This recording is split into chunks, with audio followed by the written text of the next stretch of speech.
আমাৰ ৰাজ্যখনৰ বাবে এটা বিৰল গৌৰৱৰ ক্ষণ যে ৱৰ্ল্ড ইকনমিক ফৰামৰ দৰে এখন বিশিষ্ট প্লেটফৰ্মত য'ত নেকি গোটেই বিশ্বৰ উদ্যোগপতিসকল আহে, পলিটিচিয়ানসকল আহে, ইণ্টেলেকচুৱেলসকল আহে, ইকনমিষ্টসকল আহে, তেনেকুৱা এখন প্লেটফৰ্মত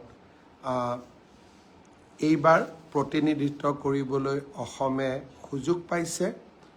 মই পুনৰ এবাৰ আপোনালোকৰ সকলোৰে শুভেচ্ছা বিচাৰিছোঁ যাতে অসমৰ বিষয়ে, অসমৰ সম্ভাৱনা, অসমৰ সম্পদৰ বিষয়ে মই বিশ্বৰ এই ইকনমিক ফৰামত বা অৰ্থনৈতিক সংস্থাৰ মঞ্চত ৰাজ্যখনৰ সম্ভাৱনা, সম্পদ, মানৱ সম্পদ, গোটেই পৰ্যটনৰ সুবিধা, এই সকলো বিষয়ে যাতে মই ক'ব পাৰোঁ, আপোনালোকৰ শুভেচ্ছা বিচাৰিছোঁ। আসাম টক্স, আপোচবিহীন অসম কণ্ঠ।